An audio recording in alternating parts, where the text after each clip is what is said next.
Olá, Tudo bom? Tá certo? Me ouve, hein? Me ouve, me vê bem?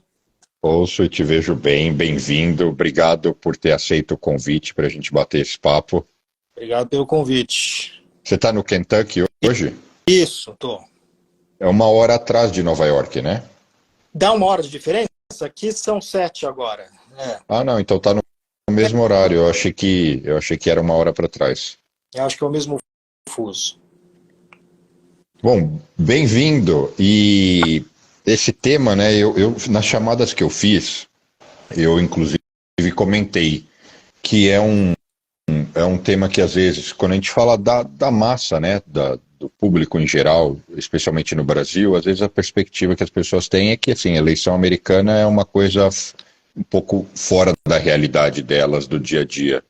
E, e eu acho que, lógico que a gente pode falar num, num aspecto mais profundo, mas, de alguma forma, também mostrar como isso cria um impacto na vida de qualquer um, né? Depende, ainda mais no momento de polarização, com estilos de gestão tão distintos. Mas, para a gente já começar polemizando, você acha que o Trump tem chance? Se a gente tomar com base todas as pesquisas que nós temos até agora, ele tem bastante chance, sim, de voltar à presidência dos Estados Unidos. Vamos lembrar que o Biden, né, Bruno, está passando por as últimas notícias que as pesquisas trouxeram para o Biden nas últimas 3 semanas, no último mês, foi bastante ruim para eles. Ele está com números muito ruins em termos de aprovação, ele tem números ruins em termos de aprovação na economia, né, que a gente sabe que é um fator importante para a reeleição de qualquer presidente. Teve uma pesquisa, as pesquisas têm mostrado um empate entre o Biden e o Trump, mas tem algumas pesquisas que têm mostrado o Trump à frente do Joe Biden já. Isso tem levado, inclusive, a uma certa movimentação dentro do próprio Partido Democrata, que estão começando a ficar bastante preocupados, né? Quer dizer, a candidatura do Biden, na verdade, ela se sustenta em dois fatores. Um, o fato de que não há outras alternativas no Partido Democrata, né?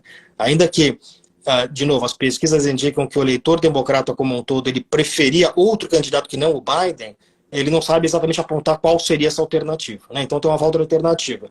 E a outra questão é a aposta no antitrampismo, né? O que elegeu o Biden em 2020 foi o antitrampismo. As pessoas não votaram no Biden, elas votaram contra o Donald Trump e votaram, inclusive, no Biden com a expectativa de que o Biden fosse ser, conforme o próprio Biden disse, um presidente de transição, né?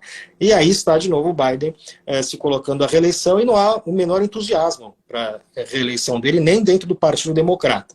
Então acho que esse cenário coloca aí as condições que são muito favoráveis, sim, ao Donald Trump, que por sua vez tem uma liderança muitíssimo consolidada dentro do Partido Republicano, né? Muito difícil.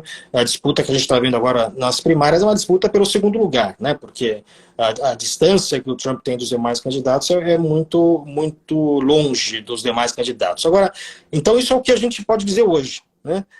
Dito isso, é sempre bom, né, se tratando de política americana nos últimos anos, a gente sempre fazer um asterisco, né, dizer salvo determinadas condições que podem ou não vir a acontecer. Mas o cenário hoje é um cenário, outubro de 2023, muito favorável, sim, ao Donald Trump.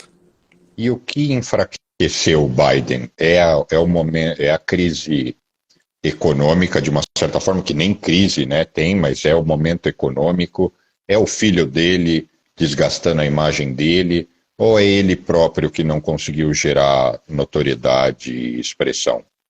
Eu acho que sempre quando a gente olha a popularidade de presidente, é normalmente uma combinação de fatores, né, mas é sempre seguro a gente se focar em questões de natureza econômica, né? Isso é o que a gente tem como uma constante aí em diversas eleições. Qual que é o problema aqui para o Biden? Você que está nos Estados Unidos, aqui a gente sente isso. Tem a questão da inflação. Os Estados Unidos está agora saindo de um ciclo inflacionário que foi o maior dos últimos 40 anos.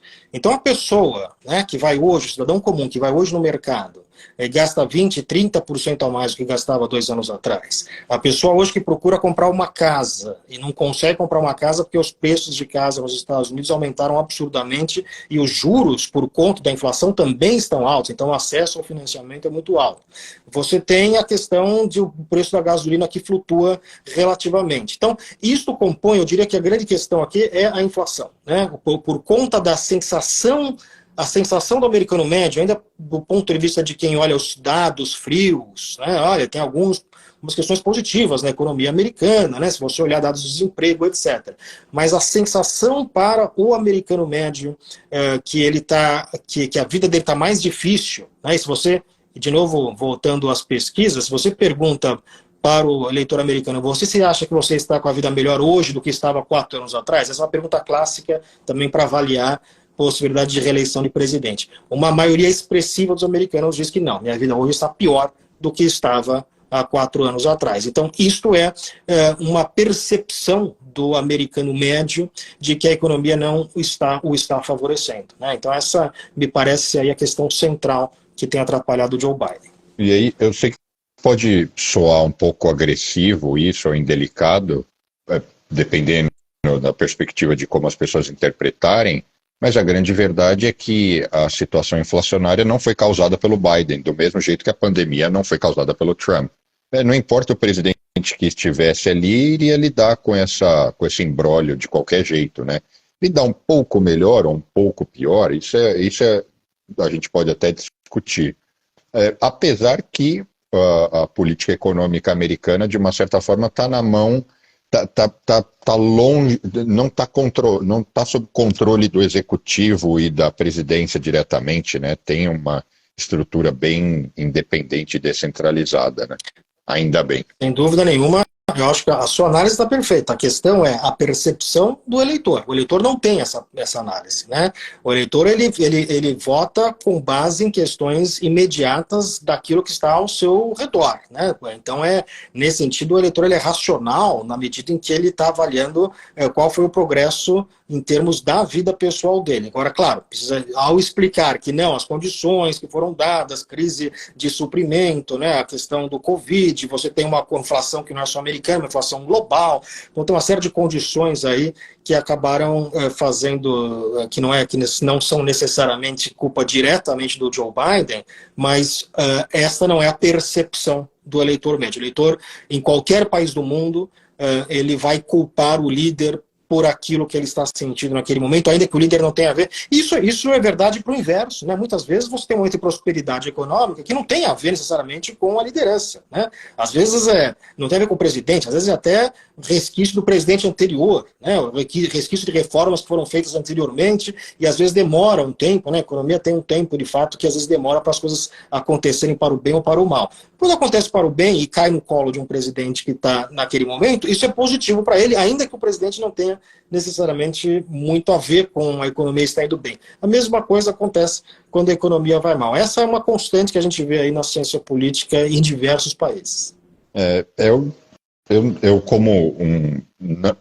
como não cientista político, na perspectiva de um economista, eu vejo assim, é bem triste esse nível de ignorância dos eleitores, não particularmente aqui ou em várias, talvez no mundo todo, né, nos que votam, né, porque como você disse, eles se movem e se guiam por aspectos que, se eles tivessem o mínimo de discernimento e perspicácia e poder de análise, eles veriam em alguns casos que eles não associariam, né, aspectos que não podem ser associados diretamente. Mas eu sou muito amigo do Lucas Mendes, que apresentava o Manhattan, e talvez o Manhattan até deva voltar, e ele é assim, ele abomina o Trump. Para ele foi a pior coisa que já aconteceu para os Estados Unidos na história. Ele falou isso num bate-papo comigo. E ele diz o seguinte: Bruno, não volta, ele não vai conseguir se eleger. Eu digo, não, mas olha as pesquisas, olha o cenário. Ele fala, não, mas não volta. Enfim, ele fala tanto aquilo que eu tento me convencer de que ele tem algum fundo de razão. Mas eu também vejo que se a eleição fosse hoje, possivelmente ele entraria. E ele entrando, o que você entende que iria mudar? Porque são dois estilos de gestão, dois estilos de pessoas totalmente distintas, mas também, por serem, né, republicanos e democratas, têm um modelo de gerenciar totalmente diferente. Alguma coisa você destacaria nessa mudança, possível mudança?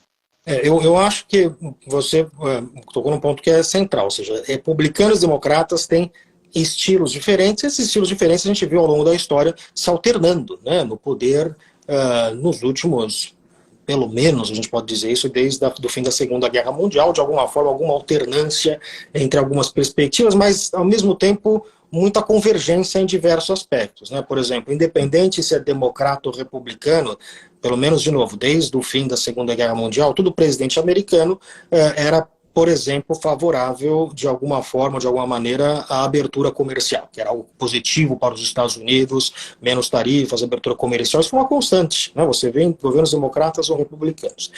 O que acontece é que o Trump, ele é algo muito fora da curva na política americana. Eu acho que ele não pode ser encaixado nessa categoria de democrata ou republicano, ele é uma nova categoria que é o trumpismo. Ele é, digamos assim, o líder e o primeiro, talvez, político americano que seja líder não de um partido, mas líder de um movimento, e esse movimento capturou um partido. Então é o trumpismo que conseguiu capturar o Partido Republicano de baixo para cima. E a grande questão que é perigosa, aí não é se é democrata ou republicano, mas são algumas das coisas defendidas pelo trumpismo. Que muitas delas, pela ideologia esposada pelo Donald Trump, que perpassa muitas vezes ou que ignora princípios básicos da democracia. Então o Trump ele tem sido, sim, de fato, inegavelmente um elemento ruim para a democracia norte-americana, na medida em que, para ficar apenas em uma questão, a gente podia explorar outras aqui, mas ele conseguiu convencer uma parcela expressiva do eleitor americano de que as eleições americanas são uma grande fraude. Veja, uma coisa é dizer que há episódios pontuais de fraude nas eleições americanas, coisa que existe desde de sempre. Você tem alguns episódios pontuais de fraude. Outra coisa é o argumento do Donald Trump de que há uma orquestração sistemática de uma fraude grande, que no fundo ele que ganhou as eleições e não o Joe Biden. Eu aqui morando no Kentucky, um estado conservador, outro dia estava passeando, passei em frente a uma casa, tinha uma placa dizendo assim: o Trump venceu. Aqui a gente vê muito mais isso do que em Nova York, onde é muito mais democrata nesse sentido. Então existe uma parcela expressiva dos eleitores americanos que, ao achar que o Trump venceu, que as eleições são fraudadas, acha que a própria democracia é uma fraude. Veja, é um problema isso.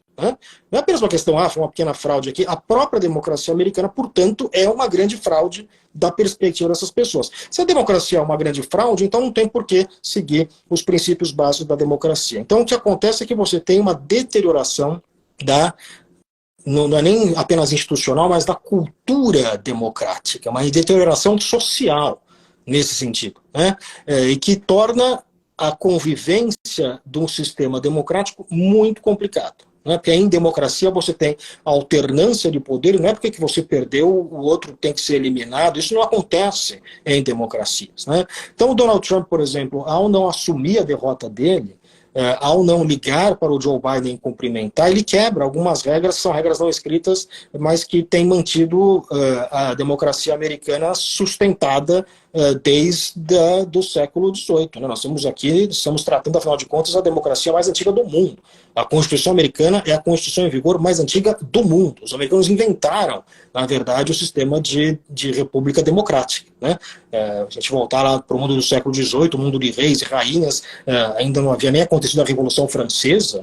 Então, veja, não haviam inventado sequer a luz elétrica, e estavam lá os americanos criando esse novo modelo, claro, com muitas imperfeições, ainda mais no século XVIII, mas é que dentro daquele contexto específico era o que se entendia como democracia, era a primeira democracia do mundo. Então, uma democracia muito consolidada.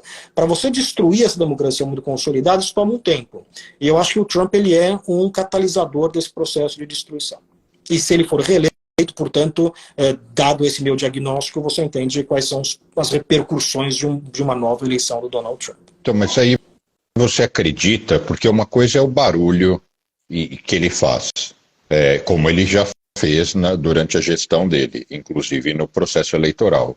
mas você acredita que isso possa ganhar ainda mais força a ponto de gerar instabilidade em outro nível? Porque, em última análise, os poderes sociais aqui são consolidados, né? Eu teria que ser uma coisa assim muito bizarra para isso, para ele conseguir desconectar os poderes sociais, né? Veja que não, o que está acontecendo não é que assim amanhã vai ter um golpe de Estado nos Estados Unidos. O que está acontecendo é um processo gradual, porém constante, de deterioração da qualidade da democracia americana, no qual a participação do Donald Trump tem sido fundamental. Donald Trump ele inseriu no eleitor americano, de novo, em parcela expressiva do eleitorado americano, a noção de que a democracia americana é uma grande fraude. Portanto, se é uma grande fraude, eu não preciso nem jogar pelas regras do jogo, né? Eu posso invadir o Capitólio e mandar enforcar o vice-presidente. Então isso começa, e de novo, isso não é um episódio já está lá no passado, acabou, então voltou. Não, isto é um processo, né? E essas coisas vão se acumulando. Então, às vezes, e claro que pode ter altos e baixos, né? Então, de repente, algumas coisas ficam mais abafadas, mas continua essa transformação social. Eu acho que essa é a grande questão que a gente está vendo aí. E já há resultado. Eu acho que o próprio episódio que nós passamos recentemente aí, do McCarthy, né, que é o presidente da Câmara, pela primeira vez na história dos Estados Unidos, de novo, estamos falando de uma instituição, que é o Congresso norte-americano, que tem mais de 200 anos de história, e pela primeira vez na sua história, você teve um processo que você vota para retirar o líder da Câmara. Isso nunca aconteceu antes na história dos Estados Unidos. Isto é, de novo, um reflexo desse processo. Isso acontece porque, primeiro, que os republicanos não tinham uma maioria muito confortável, né, portanto não podiam perder muitos votos, e você tem um grupo de deputados que são próximos dessa filosofia trumpista, né, que não vê a política como a arte da conciliação. Qual foi o grande pecado do McCarthy nos olhos deste grupo de republicanos que votou para tirá-lo do poder? Ele fechou um acordo com os democratas para poder aprovar o orçamento. Isto, aos olhos desse tipo de política, é algo que não é aceitável. Então você tira o McCarthy sem que haja um plano. Né? Veja, não é que você retira porque aqui está a minha alternativa ao McCarthy. Não, retira porque é isso. Né? E fica muito difícil. Veja, tem a questão do shutdown, né, que pode acontecer daqui a cerca de pouco mais de um mês nos Estados Unidos. Então isso vai mostrando como isso acaba afetando o funcionamento da própria democracia norte-americana. Então, e de novo, como você disse, isso não é algo que compete só aos Estados Unidos. A gente tem visto uma deterioração da democracia no mundo como um todo, né? Você tem menos democracias hoje do que você tinha 15 anos atrás. E algumas das democracias que você tem hoje, que eram democracias consolidadas, a qualidade dessa democracia tem se deteriorado. É o caso dos Estados Unidos. De novo, estou dizendo isso não é com base em achismo, é uma série de institutos que pesquisam essas questões. Né?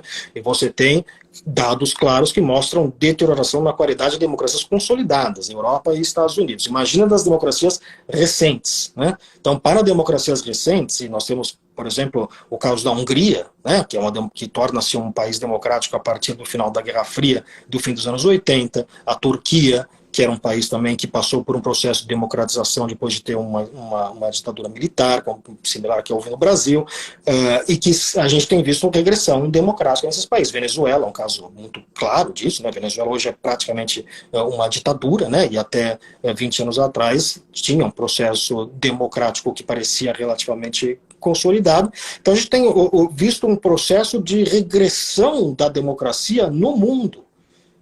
E se há um processo de regressão da democracia no mundo, e a democracia americana, que é a mais consolidada, que é aquela que as pessoas mais olham como referência, passa por problemas, isso tem um reflexo também muito grande. E isso, além de tudo, num contexto que nós estamos em uma disputa geopolítica, para agora olhar para a questão internacional, entre Estados Unidos e China, e que são dois modelos políticos distintos. Né? Então, o que eu disse, deu uma entrevista ontem falando que provavelmente essa confusão toda que tem acontecido agora nos Estados Unidos, eu acho que a gente consegue ouvir as risadas vindos de Pequim e Moscou. Né? Eles devem achar isso tudo muito interessante para eles, porque vejam só a confusão que está os Estados Unidos, olhem, portanto, para o meu modelo, que não é um modelo democrático, mas talvez seja um modelo que funcione melhor do que essa confusa democracia norte-americana. Então também tem esse aspecto, né? E aí outros países estão olhando para isso. Veja, países de democracia recente estão olhando, será que é melhor ir para o lado dos Estados Unidos ou será melhor eu seguir o modelo chinês ou o modelo russo? Né? Então, isso tem impactos, repito, impactos que vão muito além apenas dos Estados Unidos. E já que você tocou no aspecto geopolítico internacional, o Trump também fomentava um ambiente instável, com trocas de agressões, uma série de situações embaraçosas para os Estados Unidos. Agora, ao mesmo tempo que ele, em algumas situações, com aquele jeito quase informal dele, intercedeu, procurando, por exemplo, harmonizar um pouco as coisas com Coreia do Norte, etc. Como você vê isso? Eu sempre vi com muito desconforto, né? Porque eu falo, esse cara pode causar uma guerra, um conflito a qualquer momento, porque ele é muito estranho a forma que ele conduz. Você concorda com isso? Eu acho que são dois elementos aqui, né? Primeiro, e aí essa também é a novidade do trumpismo nesse sentido. O trumpismo é o primeiro movimento no coração, digamos assim, da política americana. Veja, as coisas que o Trump defende eram coisas que a gente via muito às margens no sistema. Né? Tinha muita gente similar que defendia algumas posições parecidas com a que Donald Trump defende. Por exemplo, essa posição anti-imigração, que a imigração é uma coisa ruim para os Estados Unidos. A posição isolacionista, que o comércio e a integração com a economia global é uma coisa ruim para os Estados Unidos. Esse era um tipo de posição que a gente via acontecer nas margens do sistema político. Né? O Trump é o primeiro a trazer essas questões para o centro. Então, o isolacionismo, a questão do protecionismo, essas são questões que o Trump traz para o centro da política norte-americana. Então, tem esse elemento, primeiro, isolacionista, que reflete, por exemplo, no fato de que o Trump e aqueles que o apoiam são contrários aos Estados Unidos apoiar a Ucrânia contra a Rússia, por exemplo. Né? Tem esse elemento. Tem outro elemento que o Trump ele entendia muito, e a isso a gente vê com outros políticos também, que tem pouca experiência nessa área de política externa, entender a política externa, as relações internacionais como relações entre indivíduos. Né? Então, se eu aperto a mão desse ou daquele, se eu falo com esse ou aquele indivíduo, quer dizer, que é um pouco a relação que ele está acostumado a fazer, talvez, no setor imobiliário nova-iorquino, ou questões de negócios que ele fazia, né? E as relações internacionais não funcionam com a mesma lógica das relações empresariais, né? São lógicas distintas. Um princípio básico das relações internacionais que o aluno aprende no primeiro dia de aula é que países não têm amigos, eles têm interesses. Né? E a relação entre estados não é uma relação entre indivíduos. Né? Então, é uma relação muito mais de longo prazo. Quer dizer, por quê? Porque o indivíduo passa e o estado fica. Né? O indivíduo ele está ainda mais em democracias, né? Está circunstancialmente comandando aquele país, mas e como é que eu vou lidar com esse país se aquele indivíduo que eu fiz amizade, ele acaba saindo? Daí porque as relações internacionais e política externa não pode ser feita com base em questões meramente pessoais ou meramente individuais, que é uma perspectiva que o Trump e muitos outros políticos dessa mesma safra parecem ter. Né? Então, mas aí eu não sei nem se eu poderia fazer uma pergunta tão direta, mas qual é o seu julgamento pessoal? Que a maneira que ele conduzia é imprópria, é inapropriada, é inadequada? Eu diria que ele tem uma visão de política externa, que é uma visão que não compreende, que olha apenas para os custos da liderança americana. Né? Então, claro que há custos para a liderança americana. Então, se você, por exemplo, dos custos se eu quero baixar as tarifas, de repente eu vou ser o país com tarifa mais baixa e vão ter outros protecionistas, mas é um custo para eu liderar esse processo de liberalização comercial. Né? Então, se tem um custo, por exemplo, para eu defender a Europa por meio da OTAN. Né? Então, os Estados Unidos gastam muito mais com a sua defesa do que alguns países europeus, porque o exército norte-americano não é um exército cuja função não é apenas defender os Estados Unidos, mas tem também manter, por exemplo, rotas navais abertas, né, defender questões em outros, quer dizer, um país com interesses globais. Né? Então, isso tudo tem um custo, mas tem um benefício muito grande. Né? Tem um benefício você ser o líder do sistema, tem um benefício você ser um país hegemônico, tem um custo e tem um benefício. O Trump olhava apenas para os custos, né? E ele não enxergava quais eram os benefícios disso para os Estados Unidos. Então isso se converte uma política externa que é uma política externa de olhar para dentro, né? De você não entender as conexões entre aquilo que os Estados Unidos faz domesticamente e um país da posição dos Estados Unidos que efeito isso tem externamente. Então, eu não diria que antes de ser equivocada ou de ser errada, ela parte de uma compreensão que me parece errada de política externa. Né? Parte de uma compreensão de que é interessante para os Estados Unidos se isolar do resto do mundo e, por outro lado, de uma compreensão de que relações entre Estados, relações entre indivíduos são mais importantes que relações entre Estados. Né? Então, acho que a partir dessa compreensão básica. Dito isso, a gente tem que admitir que o Trump, enquanto ele foi presidente, ele não teve nenhuma ação do ponto, quer dizer, além de questões de estilo, de questões, enfim, né, da visão dos Estados Unidos, concretamente, né, não tomou nenhuma ação concreta que seria uma ação considerada perigosa. Né? O Biden, por exemplo, também não tomou isso, mas o Biden tem um fracasso de política externa que o Trump não tem. O fracasso da política externa do Biden foi a saída desastrosa do Afeganistão. Né? Que, aliás, inclusive, claramente, é o momento em que a popularidade do Biden, normalmente questões externas não têm esse impacto todo em popularidade, né? Mas se você olhar as pesquisas de aprovação do Biden antes e depois da saída do Afeganistão, é muito claro que houve uma queda da qual o Biden nunca mais se recuperou, porque ali de alguma forma quebrou inclusive uma certa imagem do Biden como alguém competente em política externa, etc., que ele teve muita dificuldade, está tendo dificuldade de se recuperar. Então tem uma questão, digamos assim, de filosofia de política externa e de questões reais, concretas e práticas dos acontecimentos. Eu não tenho dúvida que impactou a aprovação dele, eu acompanhei. Agora, pensando na minha perspectiva, que eu lidero vários negócios, às vezes muitas coisas saem errado, mas entre o cara lá da ponta, tem 30 pessoas entre nós dois, né? Então imagina um presidente dos Estados Unidos. Ele com certeza, ele certamente não virou lá no gabinete dele e falou, ó, vamos cair fora desse negócio, de qualquer jeito, tanto faz, deixa os caras caírem do avião aí, não tem problema. Ele certamente não conduziu assim. Então foi a responsabilidade, e certamente ela existe, foram dos militares ali que conduziram, né, estruturaram a saída. Ele só pagou, o preço foi dele, né, o ônus foi dele. Mas não foi uma incompetência dele. Eu sei que do ponto de vista político não é assim. Do ponto de vista político, ele vai pagar a conta. Mas, de novo, é igual quando a gente falou de economia, pandemia, inflação.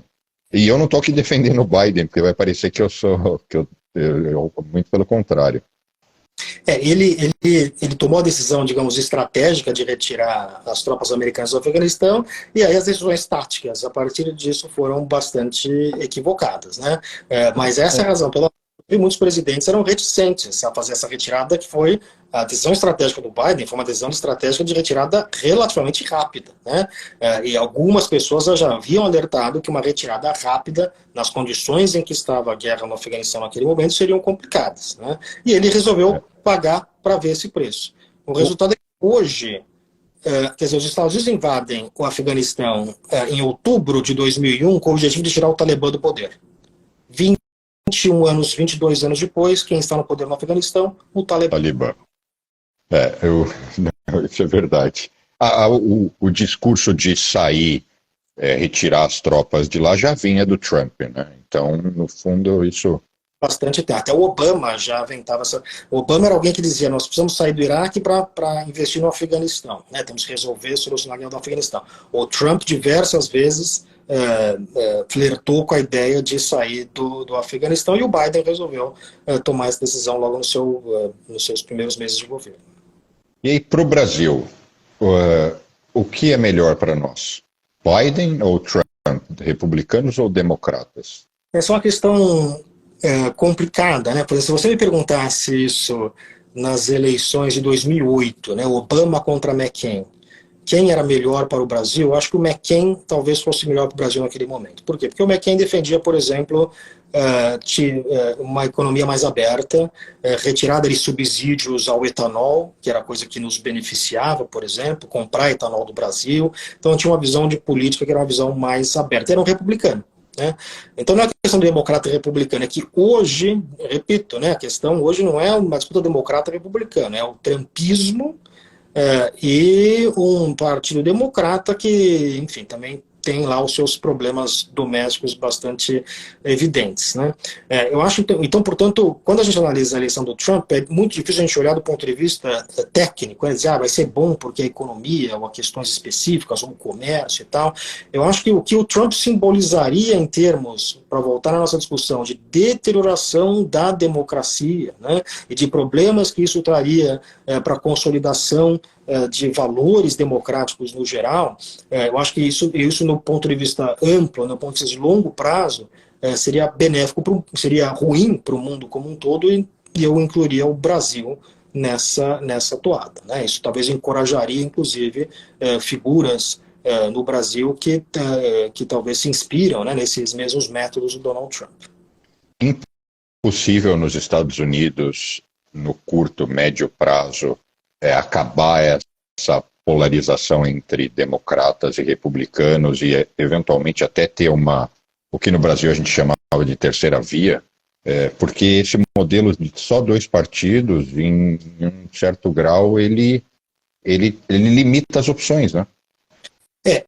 E num contexto, você falou da polarização, esse talvez seja a principal questão, que é, de novo, um fenômeno que começa a se acelerar muito fortemente a partir de 2008, com a eleição o Trump, na verdade, é o primeiro presidente que entende que a polarização pode ser uma arma política, né? Ele utiliza a polarização a favor dele, né? E ele percebe como isso pode ser, como ele pode ser eleito se ele conseguir mobilizar, nem que seja uma parcela pequena dos eleitores, né, como um todo, mas uma parcela que seja muito fiel a ele. E dentro do sistema americano de colégio eleitoral e tal, isso pode acabar se traduzindo numa vitória do Trump. Então ele é o primeiro que percebe isso, mas ao perceber isso ele também acelera muito esse processo, né? E aí nós temos hoje uma questão de polarização tão grande que o que acontece é que um presidente de um partido, e não era assim antes, se você olhar, por exemplo, a aprovação do Kennedy, que era democrata, entre republicanos, a aprovação do Eisenhower, que era republicano, entre democratas, a aprovação até presidentes mais recentes, o Bush, tanto o Bush pai quanto o Bush filho, que eram republicanos, olhar a aprovação dele entre democratas. Eles tinham aprovação entre democratas, algumas vezes em torno, até no caso do Kennedy, do Eisenhower, na faixa dos 30% a 40%, no caso dos Bushes, na faixa até de 20%. A partir do Obama, a aprovação do Obama entre republicanos cai de tal forma que ele tem uma aprovação cerca acho que de 8%, 10% de republicanos. O Trump vai ter uma aprovação entre os democratas que é de 6%, 7%. O Biden tem uma aprovação hoje que é de 4% ou 5% entre republicanos. Ou seja, então o presidente de um partido ele já assume hoje com metade do país ou com outro partido já comprometido contra ele, né? Então, essa é uma ilustração clara da polarização. Biden, por exemplo, no dia que ele assume a presidência, já tinha uma deputada republicana entrando com pedido de impeachment. Então, você imagina como é que é possível sobreviver neste ambiente, de novo, de guerra. Então, com uma polarização é um problema muito grande, né? E isso num contexto, como você disse, de que não é que os Estados Unidos ele só tem dois partidos, é que o sistema eleitoral norte-americano ele favorece grandes partidos, né? Então, a gente sabe que tem vários nos partidos, até o Partido Comunista norte-americano, né? Partido Liberal, Partido Verde, tem uma série desses partidos, mas esses partidos não têm, primeiro, capilaridade, não têm estrutura, e não têm, por não ter condição de ganhar, um sistema que é um sistema de sistema distrital, né, onde você tem só ganha um candidato em cada distrito, né, isso desfavorece, não é um sistema de representação proporcional, em que você divide os votos proporcionalmente, as cadeiras ou os assentos do Congresso proporcionalmente aos votos. Isso é um sistema que estruturalmente favorece grandes partidos, né? Nesse contexto de polarização, com um sistema que estruturalmente favorece grandes partidos, você passa a ter uma paralisação, né, como nós estamos vendo agora no Congresso norte-americano e na vida política como um todo. Bom, e isso na perspectiva dos partidos, isso não vai mudar, né? Tão cedo muito... Seria difícil acreditar que isso mude, né? A tendência agora parece que isso é uma coisa a se auto-reforçar, né? Porque também aí vem, quer dizer, sempre essa coisa do anti, né? Então eu voto contra um outro, e sempre gerando cada vez mais, e também pela mídia, que vai as redes sociais, que vão também alimentando essas coisas, mas acho que a grande transformação dos últimos anos é esse processo que muita gente tem chamado de tribalismo político, né, que a pessoa ela passa a se identificar, quer dizer, o partido ele passa a ser não apenas uma instituição que eventualmente eu compartilho algumas ideias, eu quero saber qual é a proposta do partido para isso ou para aquela questão, eu concordo com algumas coisas, discordo de outras, para ser uma identidade, né? É quase uma questão religiosa. Então não é porque, veja, a pessoa torce para um determinado time, né? Ela não tem muita racionalidade. Eu torço para o Corinthians, não tem muita racionalidade para essa torcida. Está ganhando, está perdendo, você torce para o mesmo time, né? Não é uma questão muito racional, é uma questão mais passional, emocional ou de identidade. Talvez porque o pai torcia para o mesmo time, esse tipo de coisa. A política está virando exatamente a mesma coisa, né? A política está se tornando uma espécie de uma nova religião civil. E aí nós estamos voltando até as guerras religiosas, né? Então, porque a minha religião, o meu salvador da pátria é melhor que o seu salvador da pátria. E isso, de novo, é muito complicado em democracias modernas. E essa realidade é exatamente a mesma no Brasil, né? Se agora isso vai perder força, é a minha pergunta, mas até então essa era a dinâmica. E essa é uma dinâmica que a gente tem visto, de novo, se espalhar em diversos lugares do mundo, no Brasil, nos Estados Unidos, em alguns países europeus, né? É uma dinâmica que tem se reforçado é uma armadilha muito difícil de sair.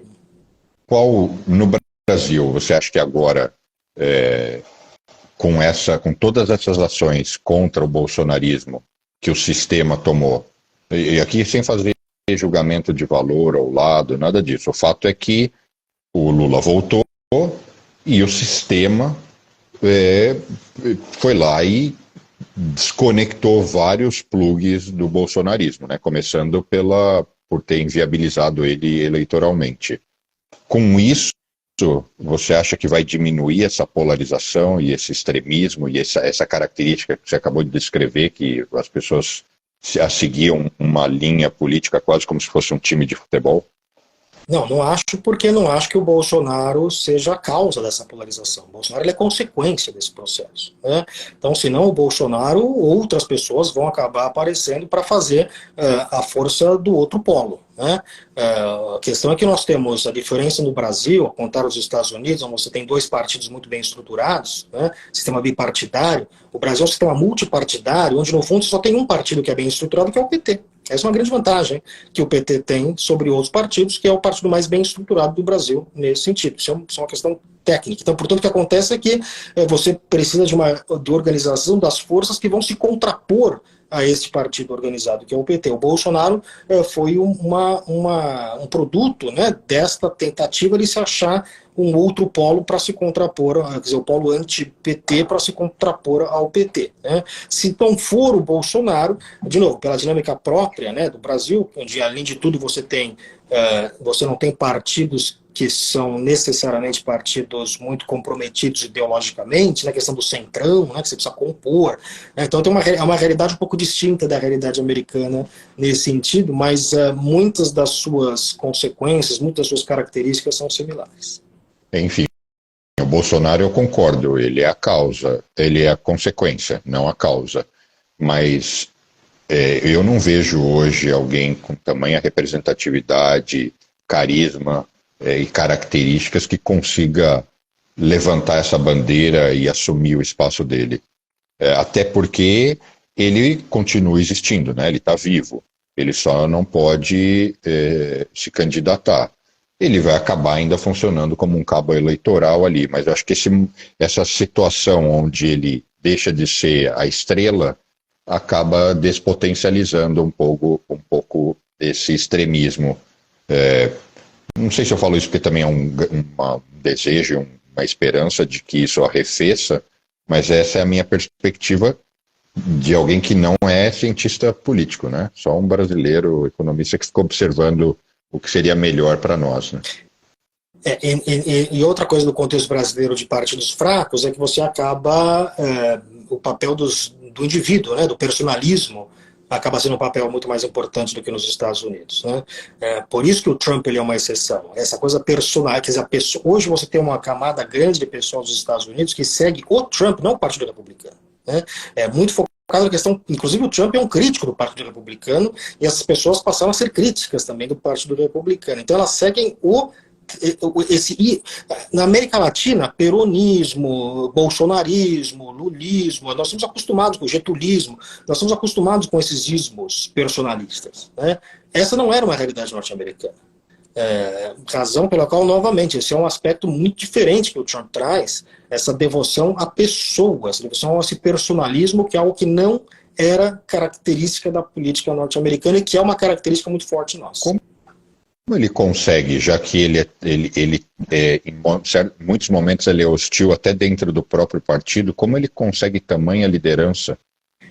Isso eu me questiono, como o próprio partido não fala, peraí, vamos colocar alguém que pelo menos unifique o partido, né? Essa é uma ótima questão, né? E isso nos leva a entender como é que é o funcionamento dos partidos, a diferença do funcionamento dos partidos no Brasil e nos Estados Unidos, né? Como é que no Brasil o partido seleciona o seu candidato? Bom, o partido chega lá, portas fechadas, está aqui, esse é o nosso candidato, né? Você gostou dele, não gostou, você vota no candidato do outro partido. Nos Estados Unidos, a questão é que nós temos esse sistema de primárias abertas, né?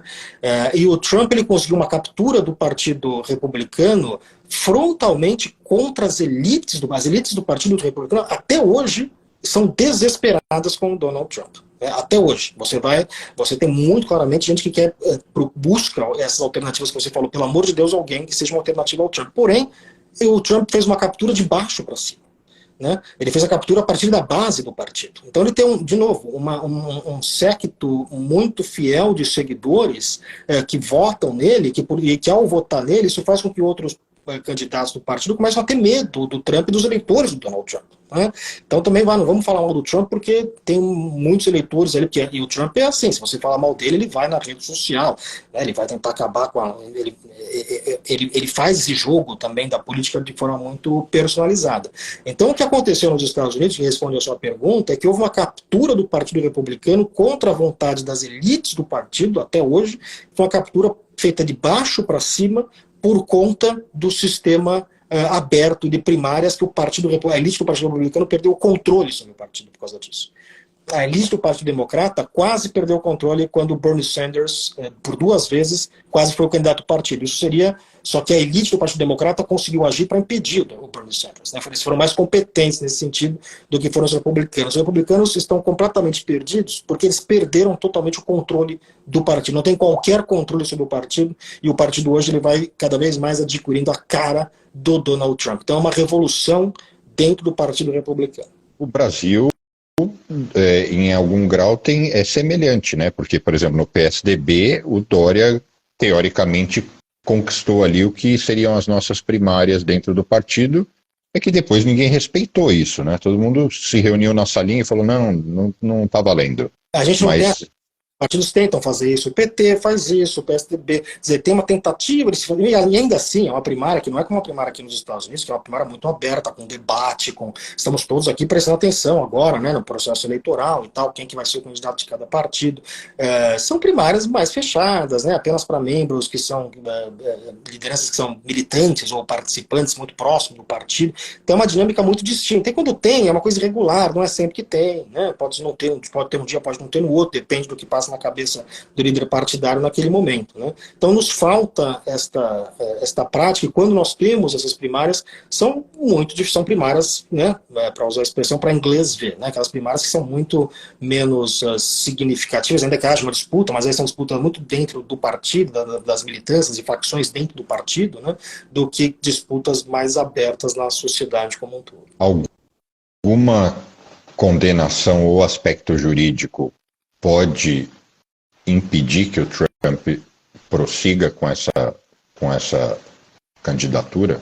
Não há nada na Constituição americana que impeça, ainda que o Trump seja condenado e preso, não há nada que impeça dele, na prisão, ser eleito presidente da República nos Estados Unidos. Absolutamente nada que impeça. Aliás, já tem um candidato, inclusive, que está desafiando o Biden no Partido Democrata, que está fazendo campanha da prisão, né? Não é um candidato sério, mas, enfim, o fato dele poder fazer isso mostra que existe essa possibilidade. Quem assistiu a série Tiger King, né, é exatamente o Tiger King que está preso por conta das questões que a série mostra, que quer ser o candidato pelo Partido Democrata. Ele já quis ser por diversos outros partidos, né? E já teve na história dos Estados Unidos, no início do século XX, o candidato do Partido Socialista que fez campanha da prisão, e da prisão ele conseguiu, se não me engano, 300 mil votos, que é um contingente razoável. Então, não há nada que impeça. E por não haver nada que impeça, o resultado político dessas condenações todas do Donald Trump tem sido positivo para ele, né? Hoje, quando o Trump vai a uma audiência, né, de algum processo que ele está enfrentando, não é mais apenas uma questão jurídica. Eu encaro isso como isso passa a ser uma parada de campanha. Para o Trump é uma campanha, ir até o tribunal e aí as câmeras em volta dele. Ele entendeu que isso é parte da campanha dele, né? E isso tem sido muito benéfico politicamente para ele. Se você vê o comportamento do eleitor republicano do começo do ano para cá, estava muito mais apertado. O Ron DeSantis tinha alguma chance, algumas pesquisas até mostravam o Ron DeSantis à frente, estava um pouco apertado. E o que você vê foi a boca do jacaré abrindo. De janeiro para cá, o Trump foi aumentando a sua distância com relação... Cadencialmente, ele aumentava um pouco mais a distância com relação aos outros candidatos. Qual a sua... Nem sei se você vai gostar de responder isso, mas qual a sua preferência? O que seria melhor para nós que estamos morando aqui, para o mundo? Eu vou tomar a liberdade de me posicionar antes de você. Eu confesso que eu prefiro o modelo republicano. Máquina estatal, Estado menor, comércio livre, um modelo mais liberal. Eu entendo, economicamente falando, que isso tende a ser mais eficiente quando a gente olha historicamente e tudo mais. Mas eu confesso que o Trump ele traz tamanha instabilidade em razão da postura dele, desse aspecto de questionamento à democracia, dos valores e do sistema, que são muito desconfortáveis, né? Porque você não sabe o que pode ser o amanhã, né? Em qual grau ele vai tumultuar as coisas e gerar instabilidade que seria desnecessário. Muito parecido com o Bolsonaro. Se você perguntar, eu até por ser empresário, todo mundo fala, Bruno, você é de direita, né? Se é que no Brasil eu não gosto um pouco desse modelo. Mas, logicamente, eu tendo a ser de direita do que de esquerda. Mas eu sou essencialmente, acho que, meritocrata. Eu acho assim, o cara tem que ser bom gestor, fazer um bom trabalho. No Brasil tem uma necessidade de apoio aos menos privilegiados de uma forma mais expressiva que em economias ricas, ok. Mas não é por isso que também uma que não seja de esquerda não possa fazer.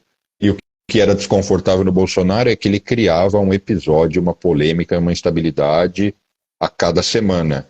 E aquilo acabava sendo ruim para o sistema, para a economia, para as pessoas, independente de coisas que ele fazia que também eram boas. Então, só para também ficar aqui, para eu registrar e ficar claro, eu não sou nem Lula nem Bolsonaro. Meu desejo era que nós tivéssemos encontrado um outro caminho, né? Mas eu não sei se eu posso fazer essa sua pergunta, mas esse é meu temor. Prefiro o modelo republicano, mas com o Trump você fala, não é o que, não traz o conforto e a estabilidade que eu acho que nós precisaríamos. O mundo precisa. Eu acho, Bruno, perfeito o que você falou, porque veja, esse debate sobre qual modelo é melhor, né, mais Estado, menos Estado, quer dizer, quais políticas públicas funcionam melhor ou pior, esse é um debate que você tem quando você tem indivíduos competindo no campo das mesmas regras do jogo, né, no campo da democracia, digamos assim. Né? Quando você passa a ter, por dessa razão, por isso que eu acho que o debate, quando se fala de Trump ou de candidatos similares, não é mais nem sobre as questões específicas, né, quais políticas que ele defende, ou as preferências ideológicas.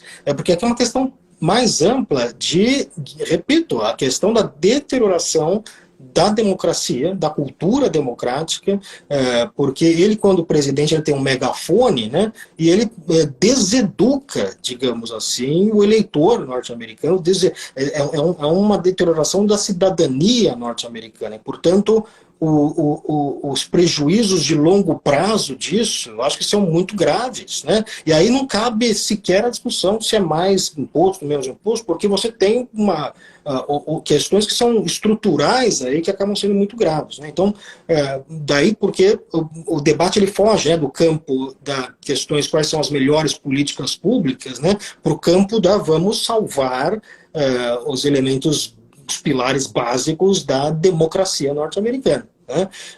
E aí, mesmo que a outra opção não seja uma opção perfeita, né, opção com também problemas, opção que às vezes no próprio partido democrata, ou enfim, né, em outros partidos também no campo da esquerda, às vezes existe um compromisso um pouco complicado com a democracia, né, mas acho que tem uma questão aí que é mais ampla, né, porque é o problema desse estilo populista, digamos assim, de política, que eu acho que é muito ruim para o funcionamento da democracia como um todo. Né? Então, é uma discussão muito mais estrutural nesse sentido do que conjuntural em termos de políticas melhores ou piores.